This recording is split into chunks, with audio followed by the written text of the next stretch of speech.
Hello student, कैसे हैं आप? आई होप कि आप बहुत अच्छे होंगे। और आज हम पढ़ने वाले हैं बीएससी केमिस्ट्री का एक मोस्ट इंपोर्टेंट टॉपिक कंफर्मेशन। क्या टॉपिक है? कंफर्मेशन। बड़ा इजी टॉपिक है। असल में ना बीएससी का कोई भी टॉपिक हार्ड नहीं होता, उस टॉपिक को आप खुद हार्ड बनाते हो। बस टॉपिक को समझो और समझने के बाद उसकी थ्योरी खुद लिख के आओ, अपनी भाषा में लिख के आओ, लेकिन वो टॉपिक आपकी समझ में होना चाहिए, तभी क्या है उस टॉपिक की आप थ्योरी लिख पाओगे। तो हमारा टॉपिक क्या है? कंफर्मेशन। और पढ़ने वाले हैं हम ब्यूटेन के कितने कंफर्मेशन बनते हैं, उसकी पोटेंशियल एनर्जी वगैरह। ठीक है, तो डाल देता हूं मैं हेडिंग कंफर्मेशन कि क्या होता है रियलिटी में कंफर्मेशन। ठीक है, तो आपने बहुत इसको हिंदी में पता है क्या बोलते हैं? इसको हिंदी में कहते हैं यार संरूपण। कभी कहोगे यार हिंदी में तो बताया ही नहीं, हिंदी में क्या बोलते हैं इसको? हिंदी में कहते हैं इसको संरूपण, यानी कि कंफर्मेशन। ठीक है, देखो पहला पॉइंट तो ये याद कर लो कि भाई एल्केन जितने भी होते हैं, एल्केन में कार्बन कार्बन के बीच सिंगल बॉन्ड पाया जाता है। याद कर लो ठीक से कि यार एल्केन में काय में एल्केन में कार्बन कार्बन के बीच कौन सा बॉन्ड होता है? कार्बन कार्बन के बीच सिंगल बॉन्ड होता है। ठीक है, सिंगल बॉन्ड होता है। ठीक है, एल्केन में कार्बन कार्बन के बीच सिंगल बॉन्ड होता है। और यू नो कि अगर आप एथेन लेते हो तो एथेन को CH3 भी लिख लेते हैं, ऐसे भी लिख सकते हो। और एथेन को आप CH3 ऐसे भी लिख सकते हो, है ना। तो भिन्न भिन्न आकृतियां मिलती हैं आपको। इसे एल्केन की क्या होंगी? भिन्न भिन्न आकृतियां मिलती हैं। जिधर को भी आप कार्बन का रोटेशन देना चाहो दे दोगे, आपको एक नई आकृति मिल जाएगी। वही क्या होती है? कंफर्मेशन होता है। यानी कि कार्बन का मैं लिख सकता हूं यहां पर कार्बन का फ्री रोटेशन। क्या? कार्बन का फ्री रोटेशन संभव होता है। कैसा होता है? संभव होता है यार, कार्बन का फ्री रोटेशन संभव होता है। जिस कारण ठीक है एल्केन की भिन्न भिन्न आकृतियां प्राप्त होती हैं। भिन्न ठीक है, आकृतियां मतलब शेप्स प्राप्त होती हैं, जिन्हें कंफर्मेशन कहते हैं। जिन्हें क्या बोलते हैं हम? कंफर्मेशन कहते हैं, जिन्हें कंफर्मेशन कहते हैं। बहुत बढ़िया। तो ये हमारे पास निकल कर आती है कंफर्मेशन की आकृतियां। तो कोई परिभाषा हार्ड नहीं है, तो कितनी इजी है। कितनी क्या परिभाषा है कि एल्केन में कार्बन कार्बन के बीच सिंगल बॉन्ड होता। ठीक है, कार्बन का फ्री रोटेशन संभव होता, ये भी ठीक है। फिर क्या है तुम्हारे पास? जिस कारण एल्केन की भिन्न भिन्न आकृतियां होती हैं, 360 डिग्री घुमाते रहो, आपको भिन्न भिन्न आकृतियां मिलती रहेंगी। और यही होता है तुम्हारे पास कंफर्मेशन, है ना। परंतु कुछ आकृतियां यूजफुल होती हैं, सभी आकृतियां यूजफुल नहीं होती हैं। कभी आप सोच रहे हो यार सबकी सब आकृतियां मिल गई, मजा आ गया। आप तो कुछ आकृतियां यूजफुल होती हैं। देखो मैं पढ़ाने वाला हूं तुम्हें अब कंफर्मेशन। क्या पढ़ाने वाला हूं? Confirmation of butane. ठीक है, कंफर्मेशन ऑफ ब्यूटेन कि यार ब्यूटेन के कंफर्मेशन कैसे फाइंड करोगे आप? क्या होता है ब्यूटेन? तो मुझे जरा पहले ये बताओ ब्यूटेन का नॉर्मल फॉर्मूला क्या होता है, वो लिखवा दे रहा हूं। देखो मैं तो ब्यूटेन का नॉर्मल फॉर्मूला क्या होता है? नॉर्मल फॉर्मूला, ठीक है, फॉर्मूला वो होता है C2H4। कितना होता है? C4H10 होता है। ठीक है, ब्यूटेन का नॉर्मल फॉर्मूला कितना होता है? C4H10 होता है। ध्यान देना है, अगर मैं इसको खोल दूं तो ये कुछ ऐसे खुलेगा, CH3 CH2 और CH3, है ना। नाम दे दो उसका 1 2 3। क्या नाम दे दिया मैंने इसको? 1 2 3 नाम दे दिया।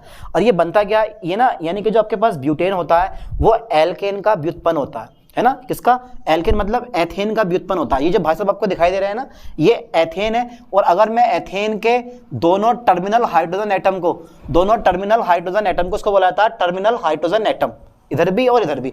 अगर मैं किसके? एथेन के दोनों टर्मिनल हाइड्रोजन एटम को इस मैथिल ग्रुप द्वारा प्रतिस्थापित कर दूंगा तो आपको ब्यूटेन मिल जाएगा। ये भी आप इस कथा में शामिल कर सकते हो, लेकिन इतनी लंबी थ्योरी लिखने की क्या जरूरत है? क्यों, ऐसे काम चला लो। तो 1 2 3 और ये मेरे पास क्या है? 4 है ना।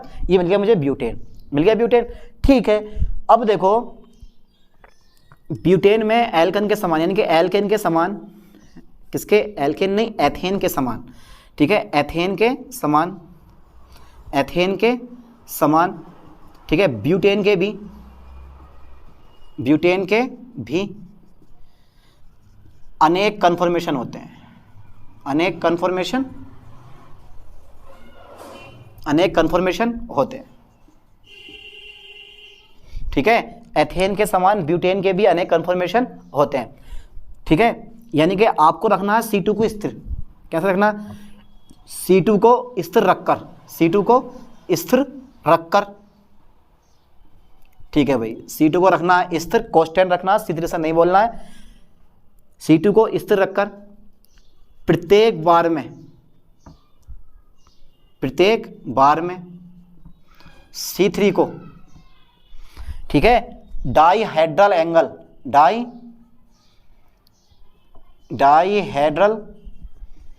एंगल कितना है ये 60 डिग्री, कितना है ये 60 डिग्री घुमाने पर, ठीक है, निम्नलिखित आकृतियां प्राप्त होती हैं। आकृतियां प्राप्त होती हैं, ठीक है, निम्नलिखित आकृतियां प्राप्त होती हैं। तो कन्फॉर्मेशन का सामान्य परिचय, और एक मोस्ट क्वेश्चन है यार जो हम पढ़ रहे हैं, क्या पढ़ रहे हैं हम, कन्फॉर्मेशन ऑफ ब्यूटेन, यही हमारा मेन टॉपिक है। फॉर्मूला लिखवा दिया मैंने ब्यूटेन का, और मैंने बताया कि C2 को आप रखना है कांस्टेंट, और C3 को प्रत्येक बार में आपको क्या कर देना, 60 डिग्री के कोण पे घुमा देना, तो आपको भिन्न भिन्न आकृतियां मिल जाएंगी। तो पहले यहाँ तक का स्क्रीनशॉट लेना, इसके बाद देखते हैं।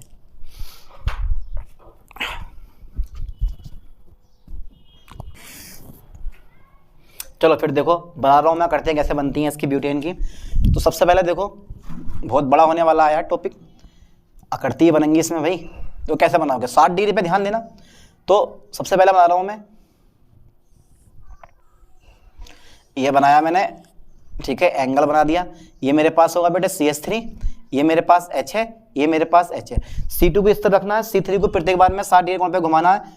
तो ये रहा मेरे पास C3 वाला कार्बन CH3, ठीक है, ये वाला इधर आ जाएगा H, और dot dot dot dot dot H, ठीक है। अब देखो प्रत्येक बार में आपको 60 घुमाना है, ठीक है, ये तीनों 60 मान लिया मैंने यहाँ से, ठीक है। फिर यहाँ पे एक बार यहाँ लाना है, एक बार यहाँ लाना है, एक बार यहाँ लाना है, एक बार यहाँ लाना है, फिर एक बार यहाँ लाना है, और फिर ये यहीं पहुँच जाएगा, है ना। देखना ध्यान से मैं कैसे लाऊंगा, इसको बोलते हैं फुल्ली इक्लिप्स्ड, इसका नाम है फुल्ली इक्लिप्स्ड। क्या नाम है इसका, इसका नाम है फुल्ली इक्लिप्स्ड, ठीक है। इक्लिप्स्ड नाम होता है फुल्ली इक्लिप्स्ड, ठीक है। इसकी एनर्जी सबसे ज़्यादा होती है और स्टेबिलिटी सबसे कम होती है। इसके बारे में आगे डिस्कस करेंगे अभी। चलो साहब 60 डिग्री का कोण घुमा दो, घुमा दो 60 डिग्री का कोण, हाँ घुमा दो यार। चलो क्या है यार घुमाने में, इनमें क्या होते हैं घुमाने में, लो चलो मैं घुमा दे रहा हूँ। तो ये CH3 मेरे पास यहाँ आ जाएगा, dot dot dot dot CH3, और पहले तो नाम दे दो उसको यार, देखना भाई मिस्टेक ना हो जाए। फिर dot dot dot dot dot H, और फिर dot dot dot dot dot, ये आ जाएगा मेरे पास कितना H, है ना। इसको बोलते हैं गोच, GAUCH, ये बन गया मेरे पास गोच, ठीक है। अगेन 60 डिग्री के कोण दो, फिर अगेन 2 बन गए मेरे पास, ठीक है। अब ये यहाँ आ जाएगा, चलो साहब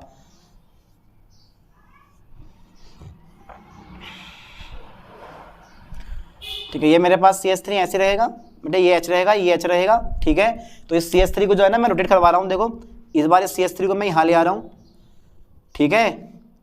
और जो बेचारा ये वाला CH3 यहाँ पहुँच गया, और ये वाला जो H है वो यहाँ आ जाएगा आपका, ठीक है। और जो ये वाला H है वो बेचारा यहाँ आ जाएगा, इस टाइप से। इसको बोलते हैं हम इक्लिप्स्ड, ये इक्लिप्स्ड है, ठीक है। अब देखो नेक्स्ट पॉइंट में भाई, फिर अगेन घुमाओ 60 डिग्री का कोण, घबराओ मत यार, सोच लोग इतने बड़े बन रहे हैं तो 7 बनेंगे ना इसमें, जहाँ शुरू वहीं ख़त्म करेंगे। तो 60 डिग्री को घुमाओ अगेन, फिर देखो मैं कैसे घुमा रहा हूँ इस चीज़ को।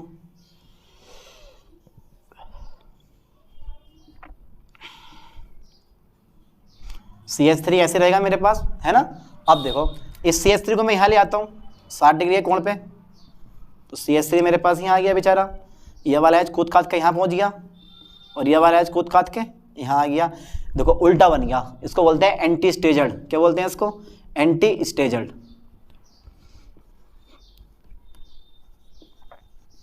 ये बन गया एंटी स्टेजर्ड, और इसकी एनर्जी सबसे कम होती है क्योंकि दोनों के दोनों मैथिल ग्रुप एक दूसरे से बहुत दूरी पर होते हैं, इनके बीच में प्रतिकर्षण कम हो जाता है, इनकी एनर्जी कम हो जाती है, और जहाँ एनर्जी कम होती है वहाँ स्टेबिलिटी क्या होती है, बढ़ जाती है, मजबूत हो जाते हैं ये। इसके बाद में 2 तो 4 हो गए। फिर अगेन देखो, फिर अगेन 60 डिग्री के एंगल पे घुमाओ। चलो साहब फिर मैंने 60 डिग्री के कोण पे घुमा दिया इसको, ठीक है। चलो साहब जब आपने 60 डिग्री के कोण पे घुमाया फिर अगेन, तो अब क्या हाल होगा इसका वो चेक कर लेते हैं एक बार। लो देखो ये मेरे पास CH3 रहा, H रहा, ये मेरे पास H ऐसे रह गया, ठीक है। अब अगेन जो मेरे पास CH3 है वो एक यहाँ आ गया, ठीक है। ये वाला जो H है मैं इसको यहाँ डाल देता हूँ, CH3 मेरे पास अगर ऊपर गया है तो ये वाला H हमारा यहाँ आ जाएगा और ये वाला H मेरे पास इस साइड में नीचे आ जाएगा, ठीक है। ये मेरे पास डेटा आ गया, इसको बोला जाता है अगेन इक्लिप्स्ड, इसको फिर हम इक्लिप्स्ड कहते हैं, है ना। क्या बन रहा है ये हमारा इक्लिप्स्ड गोच, नहीं ये हमारा गोज बन गया, ठीक है। इक्लिप्स्ड 1 2 3 4 5, हाँ इक्लिप्स्ड बन गया हमारा, ये बन गया हमारे पास इक्लिप्स्ड, ठीक है। चलो अब एक छठा और आता है मेरे पास, और छठा बनता है कुछ इस टाइप से। ये मेरे पास क्या है CH3 हो गया, क्योंकि C2 को स्थिर रखना है H, और ये मेरे पास क्या है H है, ठीक है। अब देखो इस CH3 को मैं इधर ले जा रहा हूँ, ये मेरे पास CH3 यहाँ आ गया और ये मेरे पास H यहाँ आ गया, ये मेरे पास H यहाँ आ गया, ये बन गया गोच, क्या बन गया गोच। और लास्ट में फिर जब मैं 60 डिग्री का एंगल दूंगा तो जो कंडीशन मेरे पास शुरू में थी वही कंडीशन मेरे पास लास्ट में भी आ जाएगी, ठीक है। तो ठीक है साहब, लो ये गया मेरे पास कितना CH3 H, और मेरे पास कितना हो गया H हो गया बेटे। फिर से अगेन मेरे पास CH3 की कहानी, ये मेरे पास CH3 हो गया, ठीक है। फिर से अगेन मेरे पास क्या हो गया, ये वाला CH3 हो गया, ओ H हो गया मेरे पास, और फिर ये डॉट डॉट मेरे पास H हो गया, ये फिर मेरे पास कितना आ गया फुल्ली इक्लिप्स्ड आ गया, फुल्ली इक्लिप्स्ड आ गया। तो कुल कितने बन गए संरचना, ये पहली संरचना है मेरे पास, ये दूसरी बनी, ये बेटे बन गई मेरे पास तीसरी, ये बन गई चौथी, और ये बन गई मेरे पास पांचवी, ये बनी छठी, और ये बनी सातवीं। 7 संरचनाएं बन गई मेरे पास, है ना। अब इनमें से सबसे ज़्यादा स्टेबल कौन सा होता है, सबसे ज़्यादा एनर्जी किसकी होती है, वो एक बार चेक कर लेते हैं। देखो ये इक्लिप्स्ड है मेरे पास, मैं लिखवाने वाला नहीं हूँ, 4 चीज़ें मोस्ट हैं आपके पास, ठीक है। 4 चीज़ें कितनी है मोस्टली हैं इसमें, तो कितनी है देखो मेरे पास, एक तो फुल्ली इक्लिप्स्ड आ गए, 2 फुल्ली इक्लिप्स्ड हैं, ठीक है। 3 इसमें हमारे पास क्या है 2 इक्लिप्स्ड है, ठीक है। 2 गोच है हमारे पास, 1 एंटी स्टेजर्ड है। तो अब इनको बारी बारी से हम लिखते हैं, पहले यहाँ तक का स्क्रीनशॉट लें, इसके बाद देखते हैं।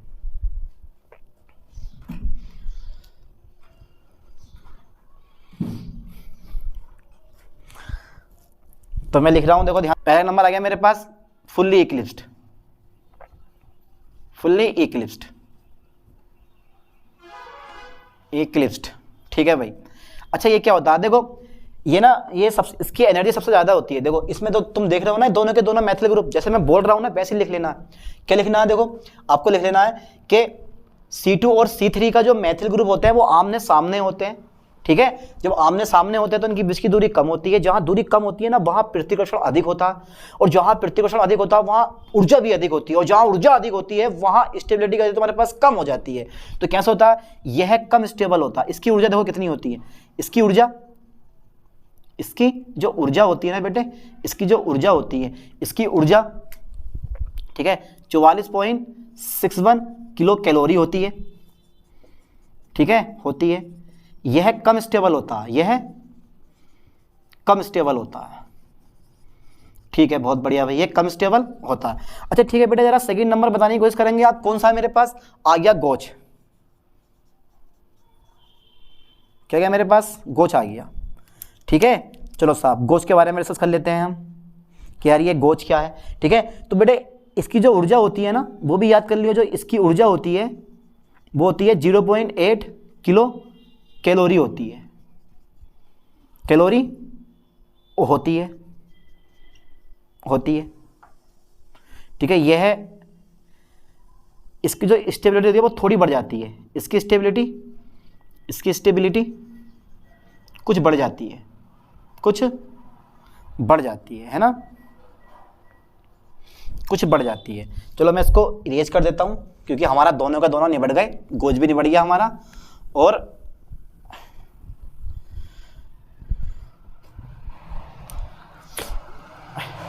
स्क्रीनशॉट तो ले लिया होगा, ठीक है ले लेना बैक करके। अब दूसरा नंबर मेरे पास, थर्ड नंबर मेरे पास आ गया इसका, थर्ड नंबर मेरे पास आता है, देखो ध्यान देना था थोड़ा सा। तो थर्ड नंबर मेरे पास आता है, थर्ड नंबर आ गया मेरे पास एंटी स्टेजर्ड, क्या आ गया एंटी स्टेजर्ड, कुछ छोड़ के पहले मैं लिख रहा हूँ इक्लिप्स्ड। चलो साहब इक्लिप्स्ड आ गया।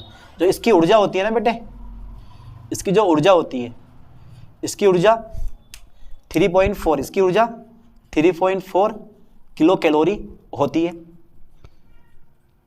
कितनी होती है, इसकी ऊर्जा 3.4 किलो कैलोरी होती है। अब जब ऊर्जा ज़्यादा हो गई तो सिंपल सी बात है, यह गोज से कम स्टेबल होता है, यह गोज से कम स्टेबल होता है, कम स्टेबल होता है। अब फोर्थ नंबर मेरे पास आता है, कौन सा आता है बेटे? एंटी स्टेजर्ड आता है। कौन सा आता है? एंटी स्टेजर्ड। लो साहब चलो, ये आ गया मेरे पास एंटी स्टेजर्ड, है ना, एंटी स्टेजर्ड आ गया। तो इसकी जो ऊर्जा होती है न्यूनतम होती है। इसकी ऊर्जा कैसी होती है? इसकी ऊर्जा न्यूनतम होती है, बिल्कुल कम होती है, इसकी ऊर्जा न्यूनतम होती है। ध्यान देना, कैसी होती है इसकी ऊर्जा? एंटी स्टेजर्ड की ऊर्जा न्यूनतम होती है यार, बहुत कम होती है। जब ऊर्जा न्यूनतम होती है तो इसकी स्टेबिलिटी कैसी हो जाती है? इसकी स्टेबिलिटी बढ़ जाती है, इसकी स्टेबिलिटी बढ़ जाती है, ठीक है, इसकी स्टेबिलिटी बढ़ जाती है। तो चारों हो गए, तो इक्लिप्स्ड भी हो गया, फुल्ली इक्लिप्स्ड भी हो गया तुम्हारे पास, एंटी स्टेजर्ड भी हो गया और गोज भी हो गया। तो यहां तक का स्क्रीनशॉट ले लें, उसके बाद देखते हैं फिर आपको। देखो फिर, तो सबसे ज्यादा स्टेबल कौन है? एंटी स्टेजर्ड है। और सबसे कम स्टेबल कौन है? फुल्ली इक्लिप्स्ड है, ठीक है। तो मैं लिखवा दे रहा हूं कि ब्यूटेन के कन्फॉर्मेशन का, ब्यूटेन के कन्फॉर्मेशन का, ब्यूटेन के कन्फॉर्मेशन की स्टेबिलिटी का, स्टेबिलिटी का बढ़ता क्रम निम्नलिखित है। बढ़ता क्रम लिखवा रहा हूं मैं, बढ़ता क्रम निम्नलिखित है, निम्नलिखित है, ठीक है। सबसे कम स्टेबल कौन है हमारे पास? फुल्ली इक्लिप्स्ड, है ना, फुल्ली इक्लिप्स्ड। चलो साहब, फुल्ली इक्लिप्स्ड आ गया। फिर उससे ज़्यादा, उससे थोड़ा सा ज़्यादा स्टेबल होता है इक्लिप्स्ड, है ना, और उससे थोड़ा सा ज़्यादा होता है गोज, और सबसे ज़्यादा स्टेबल होता है एंटी स्टेजर्ड, एंटी स्टेजर्ड या स्टेगर्ड भी बोलते हैं इसको, स्टेगर्ड। तो फुल्ली इक्लिप्स्ड क्योंकि इसकी एनर्जी होती है 14.61 किलो कैलोरी, और जो बेचारे की इसकी एनर्जी होती है, इसकी होती है 3.4 किलो कैलोरी, और जो गोज की एनर्जी होती है वो होती है 0.8 किलो कैलोरी, और इसकी होती है न्यूनतम। कैसी होती है इसकी? मिनिमम एनर्जी होती है, जीरो होती है, जीरो मिनिमम एनर्जी होती है ना। तो जिसकी एनर्जी सबसे ज़्यादा होती है वो ज़्यादा कम स्टेबल होता है, और जिसकी एनर्जी थोड़ी सी कम हुई, थोड़ी सी एनर्जी कम हो गई तो इसकी स्टेबिलिटी बढ़ गई, एनर्जी और कम हो गई तो स्टेबिलिटी और बढ़ गई, एनर्जी बिल्कुल जीरो हो गई तो स्टेबिलिटी और अधिक हो गई, है ना। अब बनाता हूं, देखो ब्यूटेन के कन्फॉर्मेशन का, किसके? ब्यूटेन के कन्फॉर्मेशन का, कन्फॉर्मेशन का, ठीक है, potential energy diagram, energy diagram निम्नलिखित है, डायग्राम निम्नलिखित है। चलो बेटा बनाओ, जरा ध्यान से देखना है। देखो बना रहा हूं मैं,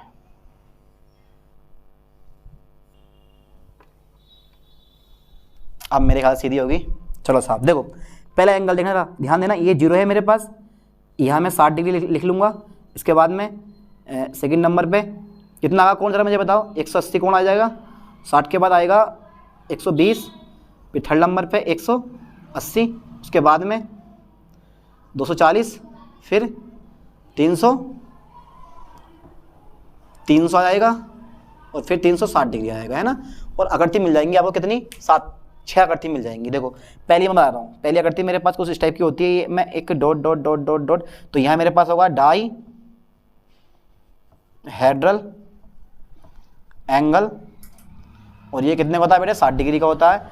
और इधर आता है मेरे पास पोटेंशियल एनर्जी डायग्राम ऊपर की ओर, है ना। तो सबसे पहले देखो dot dot dot dot dot dot dot dot, एक सीमा एनर्जी की मैंने एक सीमा निर्धारित कर दी, ठीक है। और ये आती है गोज के लिए, जो मेरे पास गोज बनेगा उसके लिए ये एनर्जी होती है। देखो आप जरा ध्यान देना, सबसे पहले मेरे पास बनता है फुल्ली इक्लिप्स्ड, ये मेरे पास पहले से संरचना है फुल्ली इक्लिप्स्ड, है ना। ये क्या है मेरे पास? Fully eclipsed. और ये बनती है मेरे पास सेकंड बनता है गोज, 60 डिग्री कौन बना मेरे पास? गोज। फिर मेरे पास डायग्राम थोड़ा ऊपर को जाता है, ठीक है। ये आ गया मेरे पास फर्स्ट सेकंड थर्ड पे कौन सी स्ट्रक्चर थी मेरे पास? थर्ड पे थी मेरे पास इक्लिप्स्ड। तो पहले पे क्या बनी मेरे पास? Fully eclipsed. ये क्या है मेरे पास? फर्स्ट जो है मेरे पास वो है फुल्ली,